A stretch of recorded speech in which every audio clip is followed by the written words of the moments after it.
जय गुरुदेव। जय गुरुदेव नाम प्रभु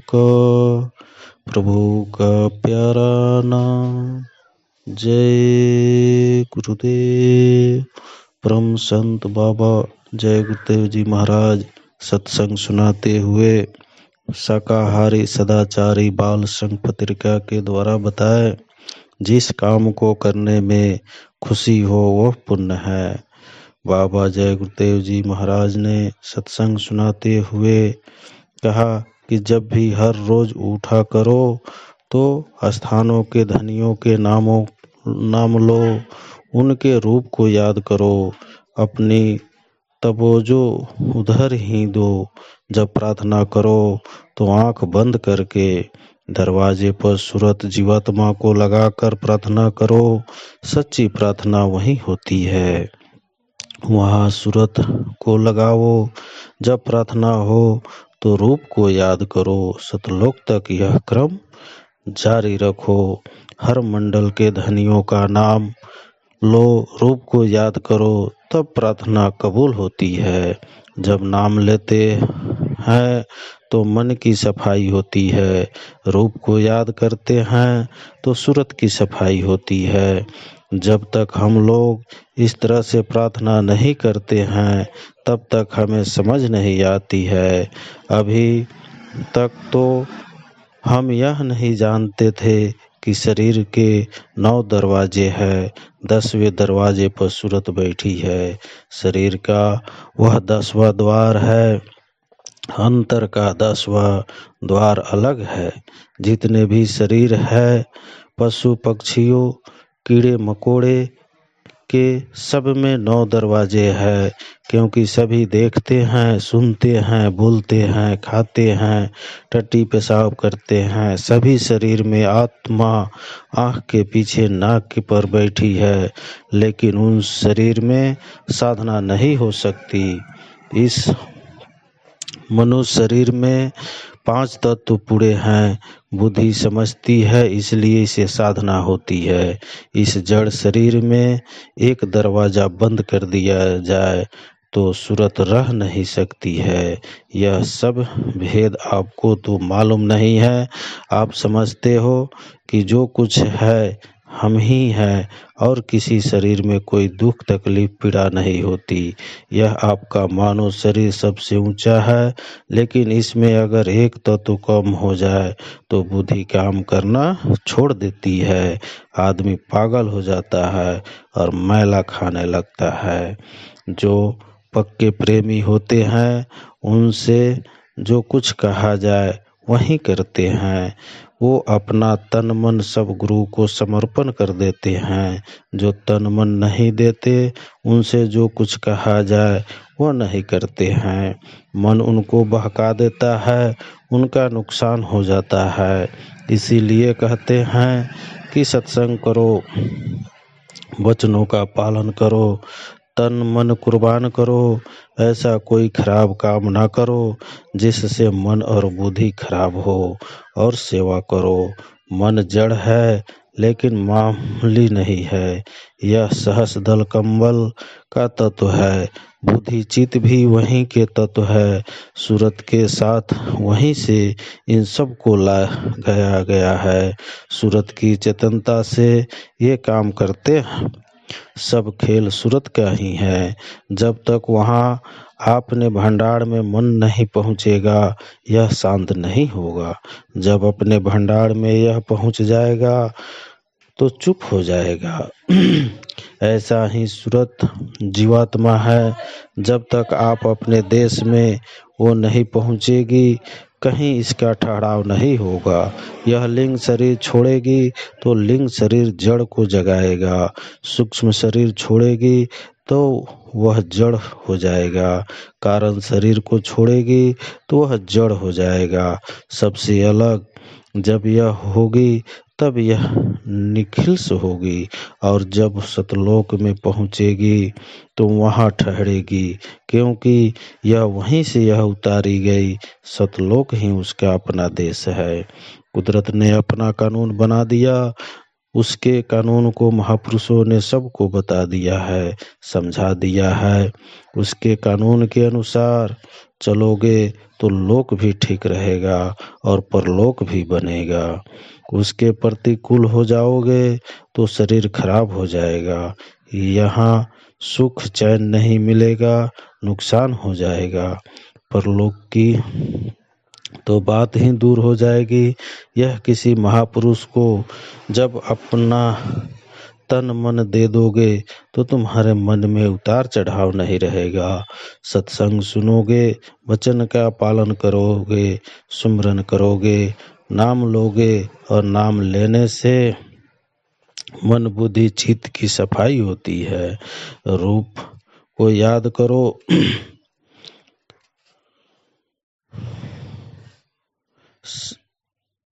करने से सूरत की सफाई होती है। कुछ बताया जाता है उसकी पकड़ रखो, हमेशा उसको याद करते रहो। यह मन बड़ी मुश्किल से मनाते मनाते तब मानता है। यह राजा है, यह सबको मार देगा, इसको कोई अपराध नहीं लगेगा। संतों की खोज करना सबसे बड़ा और जरूरी काम है। यह काम कर लिया तो सब पूजा पाठ तीर्थ व्रत आपका सफल हो जाएगा। महापुरुष मिल जाए तो तन मन उनको दे दो, चारों तरफ से अपने को हटाकर उसके हो जाओ और खूब सत्संग सुनो। एक पंडित जी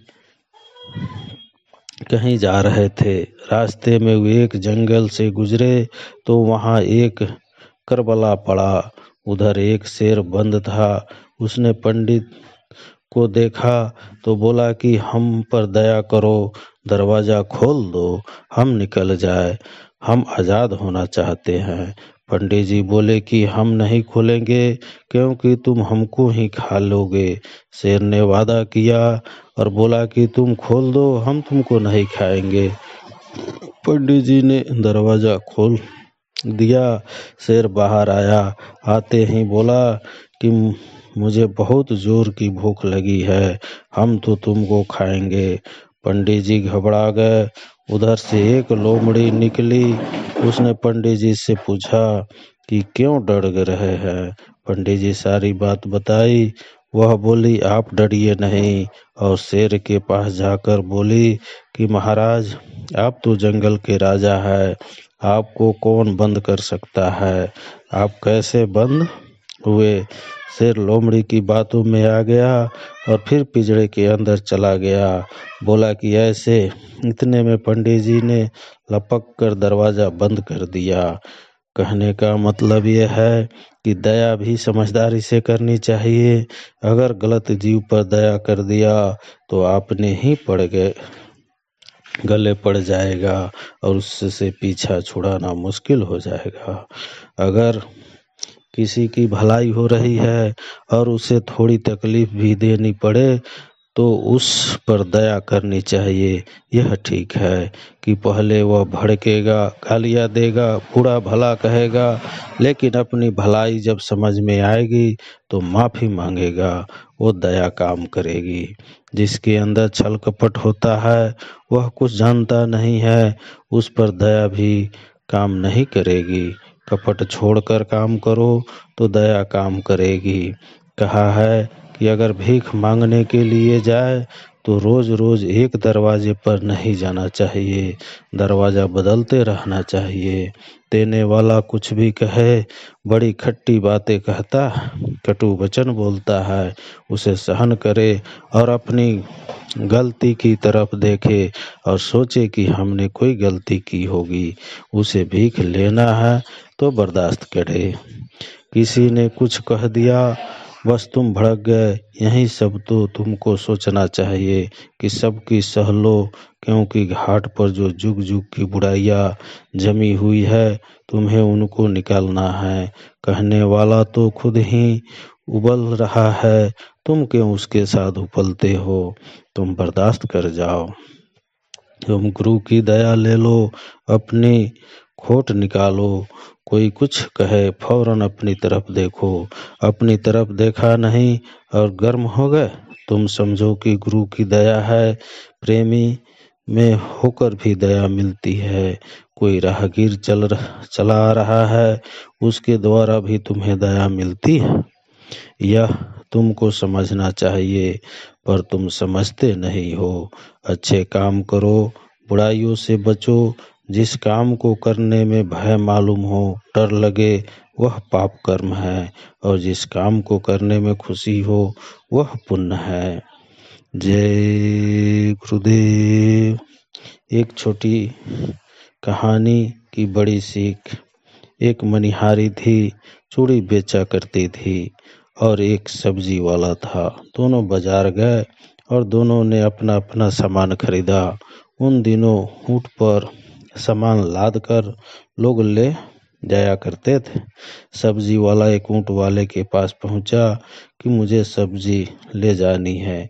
उसका सौदा किया। ऊंट वाले ने कहा कि तुम्हारे पास एक ऊंट का सामान तो है नहीं।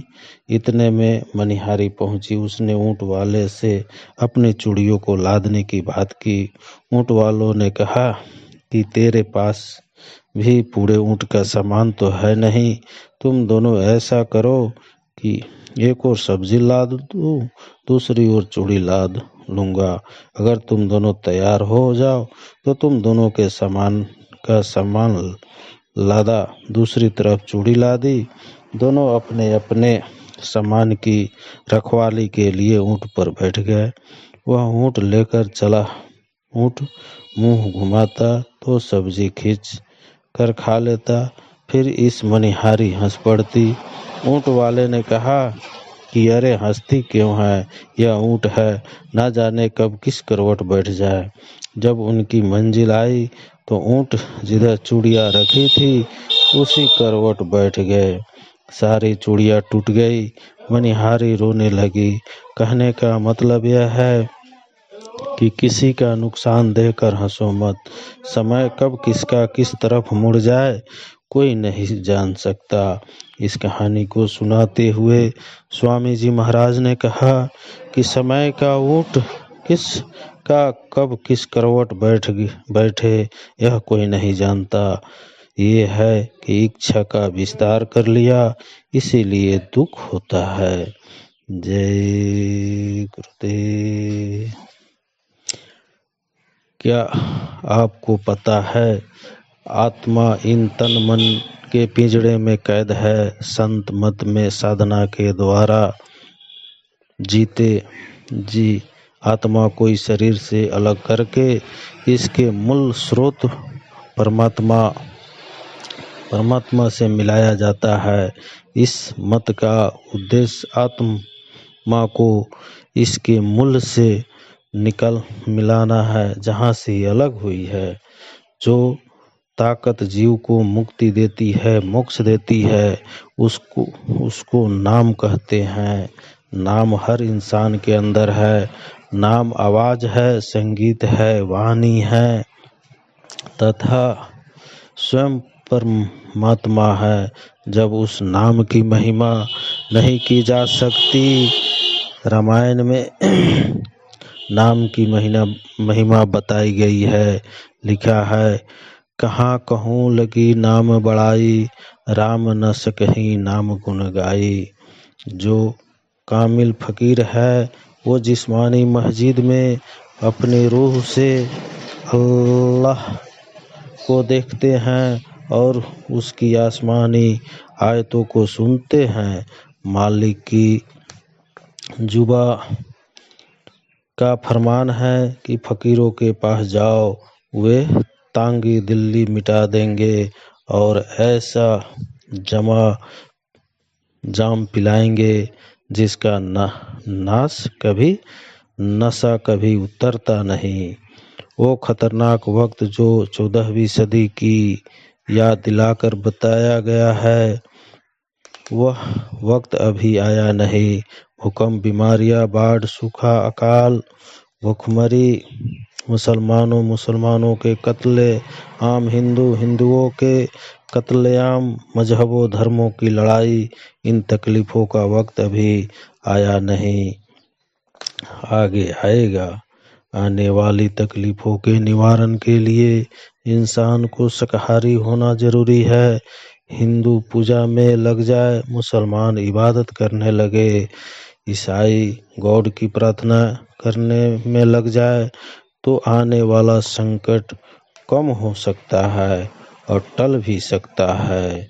जय गुरुदेव।